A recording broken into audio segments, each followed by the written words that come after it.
Trades have picked up around the NBA, and of course, a lot of Bulls fans are asking, what are the Chicago Bulls going to do between now and the trade deadline to kind of more solidify their future and their focus? Now, in today's episode, I'm going to talk to you guys about why the trust in the front office is at an all-time low, and this front office has to prove themselves to even be able to make a right deal looking at the history of deals that they've made, and why, for those that are hoping that a full rebuild is eventually coming for the Chicago Bulls, it's probably not coming in any time in the near future. We're going to talk about that, plus preview the game tonight against the Raptors, all that and more right after this. You are now tuned in to Chicago Bulls Central, your number one place for all Chicago Bulls news and content. What's going on, Bulls fans? Welcome to another episode of Chicago Bulls Central, your number one spot for everything Chicago Bulls related. I'm the host, Haize, but more importantly, you guys can follow the channel at Bulls Central Pod on every social media platform we happen to be on. With that said, let's go ahead and get into this content for today, y'all. And I want to start off with talking about the front office, the Chicago Bulls front office. And in this era that now I think that a lot of Bulls fans, I won't say all, because there are a contingent of Bulls fans that are hoping that this front office keeps this team together and more so adds to it. I still think some people are kind of delusional about where this Bulls team can max out in the Eastern Conference, but nonetheless, right? There are those contingent of Bulls fans that hope that. But for a lot of Bulls fans are hoping that this is going to be a trade deadline where the Bulls get extremely active. And while that may be the case, I hold out hope that may be the case. But you have to look at this front office and have they shown an ability to get the right deals done? And that's where I sit now, and I want to kind of frame this a little bit, right? And this may be triggering for some Bulls fans, but we're going to get through it together. Is that when you look at it, the Bulls have really, on every deal that they've made, they've kind of overpaid, or they've not really gotten the value out of those deals. Even when you look at like the Lonzo Ball signing, which was a really reasonable signing at that time, you end up you're approaching 50 games out of that contract over. Now that's not Lonzo's fault, but it is still show that you didn't really get the value out of that contract. The DeMar DeRozan trade, where we end up trading a first round pick in this deep of a draft that we're probably going to be giving up to the San Antonio Spurs unless the Bulls course correct and make sure that they can keep that pick. But if they do, we'd given up a first round pick in one of the deepest drafts in recent memory for DeMar DeRozan. And while DeMar DeRozan on the court and the numbers did really good, but what did we get out of that? That signing was meant to get the Bulls and help the Bulls, propel the Bulls into being a playoff team. And we got one true playoff experience out of that, right? And so, and even then, we won one game. We were one game away from being swept. So, that's the thing. When you look at the Nikola Vucevic trade, like, yeah, Vuce is having a great season now, but when you look at the number of first-round picks that we gave up in that deal, and again, where the Bulls end up reaching over that time, it's hard to really say that the Bulls got value. Really, when you look at the best value deals the Chicago Bulls have gotten under this front office, Jalen Smith is up there just because of his youth and the number that we're paying him. Of course, he's only 26 games into that contract, but it does look like it's going to be solid. The Andre Drummond contract was a really good contract for what we paid him and considering the production he gave us at times there. Alex Caruso signing was a really good one, a value signing that ended up being for this team as well. But then you look at every other deal, right? It either didn't work out or the Bulls paid too much for it. And that's just where, this team is set at. Even the Lauri Markkanen trade, like, yeah, we ended up getting, the pieces that we ended up getting out of that end up turning into Javonte Green, right? Like, but yeah, and Javonte gave us some really good minutes, but like, come on. Now the Cavs didn't really get a great out of that. They had him for 1 year before moving him, so that is what it is there. But still, even when you look at the sign and trade for DeMar, we didn't get great value. So that's what this front office is really like. When you hear about the level of deals that the front office is getting offered, or that maybe teams are hoping that they're going to be able to take advantage of the Bulls selling low, it's because that's what they've shown, right? That's what they've done since they've ran this team, is that they've made deals that you look back on and you're like, you didn't really get much value out of that player.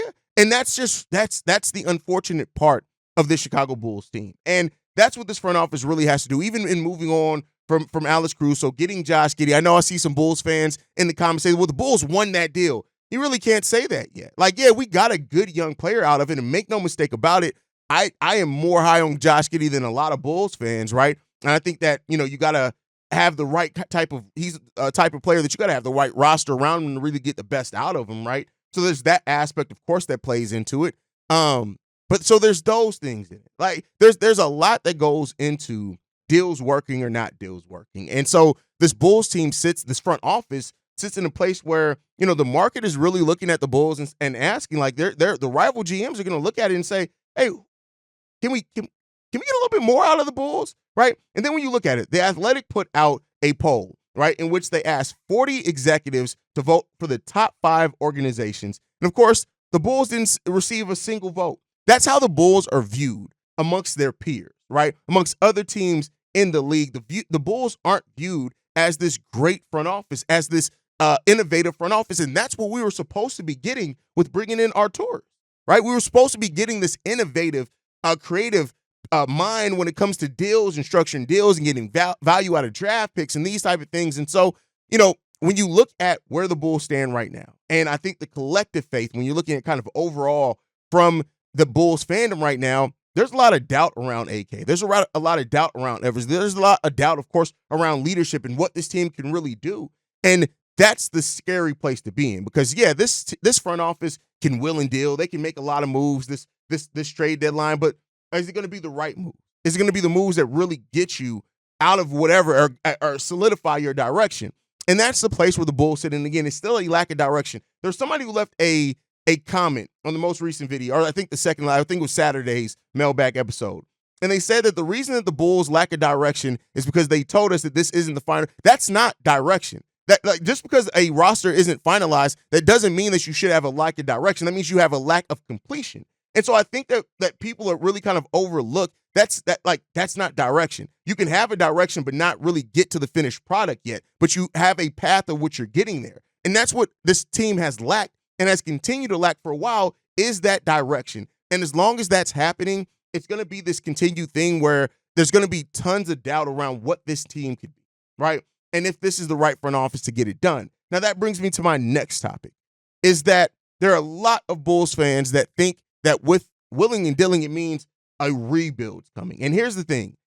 A full rebuild is very unlikely to come for the Chicago Bulls. So for my Bulls fans that are looking for a complete teardown of this roster, that's not, and I've been telling you guys this for years, a complete rebuild is not coming. Now, we may 3 years from now look back and say, hey, we rebuilt this roster over time. But if you're thinking that it's going to be a bunch of turnover for this roster, I'm telling you this, and listen to me. I know there's still going to be people that argue with that. It's not coming. And maybe it's just the way that I look at a full rebuild. I look at a full rebuild as if like you are selling off your whole roster and you're starting from the ground up. That's not going to happen. There is zero chance that all the studs of this roster, and I mean by studs like the things that hold things together, not necessarily saying that we got a roster full of stud NBA players that hold this thing together. Zach, Vooch, Kobe, Ayo, right? These are foundational pieces. Josh Giddey is now one of those, whether you guys understand it or not. But the Bulls, of course, got to re-sign him to kind of solidify that. P. Will, all these guys are not going to be gone off this roster. Now, there's a chance that some of them are, and that's why I look at it as more of a retooling than a rebuild that is really coming for this Bulls team. And over time, yeah, we may look at this roster 3-5 years from now and say, hey, this there has been turnover over time, but for that complete teardown, that's not coming. And that's what's really affecting the Chicago Bulls even more in this hope to keep for the top 10 pick. When you look at it, right? The Wizards, the Pelicans, the Jazz, the Raptors, and the Hornets. They're teams that are not going to be built in a tanking type season. And again, I don't think the Bulls are aiming to tank. I think the Bulls are aiming to take advantage of players' value, which is naturally going to make their team worse, but they're not looking to just outwardly, hey, we're just trying to lose every single game. But those teams are tanking.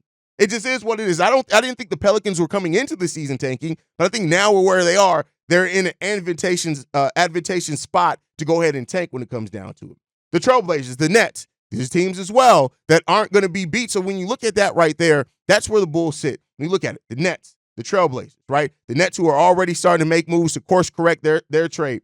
The Hornets, the Raptors, the Jazz, the Pelicans, the Wizards. That's 7 teams right there that the Bulls probably really don't have a realistic chance to have a worse record than. Now, luckily in the NBA lottery, it's not just about who has the worst record gets the number 1 overall pick, but this isn't about just the number 1 overall pick. And that's what I keep saying. Cooper Flag is unlikely to come to the Bulls. Now, if the Bulls do get Cooper, it would mean that we got such draft luck lottery that I don't think is going to happen again after us getting Derrick Rose this century. But, whatever happens there. So when you look at that, those are teams that the Bulls just probably aren't going to pass up. They're not. So the Bulls' chances of keeping their picking, what I think is like, if you're at least 8th, the lowest they can go is 10th, I think, right? Maybe it's 7th. The Bulls just aren't going to get that low. They're not going to. So either way, they're going to need some type of luck to be able to keep on to the top 10 pick. But a full rebuild is not coming. It's just not. And I think that as fans, we put expectations on the things where kind of the direction is clear and been made clear for us. And whether it's come from our own hope of the team or whether it comes from our own desires of where we want to see this team go, it's probably not going to happen, right? Now, what are some of the things I've talked about at the beginning of the show, of this episode, that the trade season has already started? And what has that done for the trade value, or how does that help or hurt the Chicago Bulls? I'll say this. A player like Thomas Bryant being moved opens the door for a player like Torrey Craig to be moved. Torrey Craig is the much better player, right? And I think that Torrey Craig is the player that I'm looking at as well, that if I had to guarantee any player probably not being on the Bulls roster after the trade deadline, which I'm not guaranteeing that any players off the Bulls roster, because, again, this is the Chicago Bulls. Y'all know I don't make guarantees with the Bulls anymore, right? But I will say that it's that Torrey Craig is a good candidate for that. You look at the contract, vet minimum contract. When you look at the fact that he's a veteran, he plays really well with stars, it would be fairly easy to move Torrey Craig. Now, it being easy doesn't necessarily mean that that's something that this Bulls front office is going to do, because, again, we are the Chicago Bulls. We have our issues, right, when it comes down to that. So, that's what it comes down to. But I think when you look at this, is that the Bulls and the trade market, right? And even when you hear things like the Bulls want a first-round pick for Nikola Vucevic, the Bulls still want to move Zach LaVine, but a lot of teams still aren't necessarily in on that. This is not a situation and scenario in which you have kind of the most faith from the Chicago Bulls front office to get shit done, because guess what? We have not been that front office in quite a while. We just aren't that front office that just gets things done. And it's unfortunate. It really is unfortunate, because this is, like, when you look at some of the deals that the Bulls either didn't make or did make, even when you go back to the Andre Drummond 2 second-round picks. And I know people have said, well, hey, those are 2 second-round picks. What are really going to come out of that? Well, one, Ayo Dosunmu was a second-round pick. 2, when you're trying to facilitate deals, being able to include second-round picks actually helps, right? In a case like that, we saw that facilitated even in the Dennis Schroeder trade, right? So, like, you want those second-round picks. Those help the flexibility. And this Bulls team hasn't really valued second-round picks at the level honestly, when you look at it, it's the value that the front office has held over draft picks overall has really left a lot to be desired. So, it's just when you are in the middle, right, that's one of the most difficult places to be. And I understand that not having the palate to see this team I don't want to see the Bulls be bad. I never want to see my team be bad. I never want to go into a season and saying 28, 30 wins this year. Yeah, go ahead and book them. That's probably all we're going to get. I see you guys at the draft, in the lottery, right? Nobody wants that. Nobody wants to sit around and say that's what the ceiling of their team is. That's what's clearly the future of this team, is that we're going to be in the lottery. Nobody wants that, right? But sometimes you need that to actually get better. And, even if the Bulls do want to try to fight for a playing spot, like, we really don't have the roster to do that. And we really don't have the defense that's conducive to that, right? We just don't. And so while you're still trying to figure out parts of this roster, we also are still playing players out of position, trying to force players into roles that necessarily don't fit and benefit them the most. Like, this team, things have changed. The personnel has changed, but the place has still not changed. The lack of direction still has not changed for this Bulls team.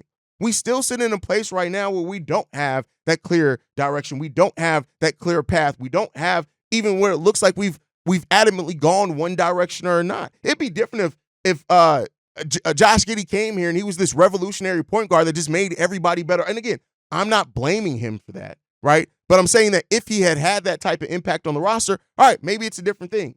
Maybe if Kobe and Giddey turned into this backcourt that looked like it was such one of the better backcourts in the league, even though I do think we could possibly have been there had we just left with Ayo Dosunmu and Kobe White as your backcourt, because those guys were growing and building chemistry together. Story for another day, right? This front office hasn't even invested in the role of their players well. How can they invest in a direction when you haven't invested in the roles that best fit your players? We just have not, right? This is the first year since Nikola Vucevic was initially traded here halfway through the season where Vooch is even in a role that makes sense to his skill set. We have forced him to be a three-point shooter. We forced him out of his areas because of the way we constructed the roster.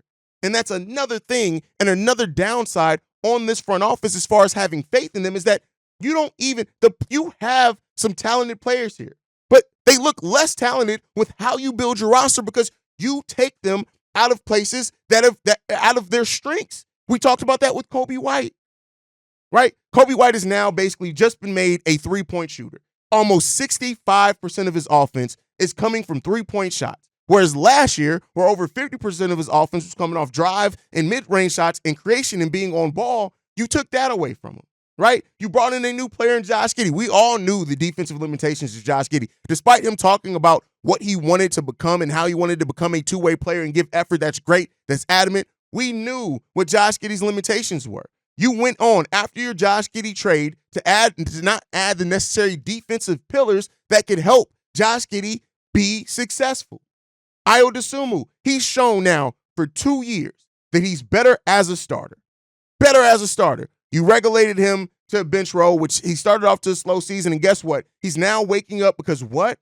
Why is he starting to wake up? Because he's been starting.